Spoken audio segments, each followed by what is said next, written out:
સુરતના પૂણા વિસ્તારમાં અર્ચના સ્કૂલ નજીક ક્ષતિગ્રસ્ત ડ્રેનેજના ઢાંકણાને કારણે મુસાફરો ભરેલી બસ ફસાઈ ગઈ હતી.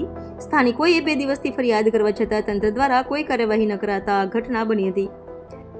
સુરત પાલિકાના વરાછા ઝોનના પૂણા વિસ્તારમાં આવેલી અર્ચના સ્કૂલ પાસે આજે એક મોટી ઘટના બની હતી. આ વિસ્તારમાં છેલ્લા 2 દિવસથી ડ્રેનેજનું ઢાંકણું ક્ષતિગ્રસ્ત હોવાની સ્થાનિકો દ્વારા વારંવાર ફરિયાદ કરવામાં આવી રહી હતી. તેમ છતાં પાલિકા તંત્ર દ્વારા સમસ્યાનું નિરાકરણ લાવવામાં ન આવતા આજે બોમ્બે માર્કેટ પાસે અર્ચના સ્કૂલ નજીકથી પસાર થઈ રહેલી મુસાફરોથી ભરેલી એક બસનું ટાયર ક્ષતિગ્રસ્ત ઢાંકણ પર ચડી ગયું હતું અને બસ ત્યાં જ ફસાઈ ગઈ હતી.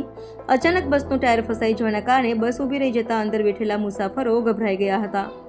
આ ઘટનાને લઈને સ્થાનિક લોકો પાલિકા તંત્ર પર આક્ષેપ કરી રહ્યા છે કે છેલ્લા 2 દિવસથી આ ગટર ઉભરાઈ રહી હતી અને તેનું ઢાંકણું પણ તૂટી ગયું હતું.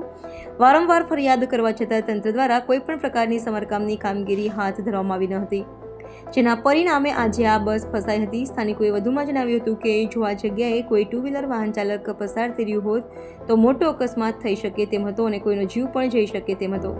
આ ઘટના બાદ સ્થાનિકોમાં પાલિકા તંત્રની બેદરકારી સામે ભારે રોષ જોવા મળી રહ્યો છે.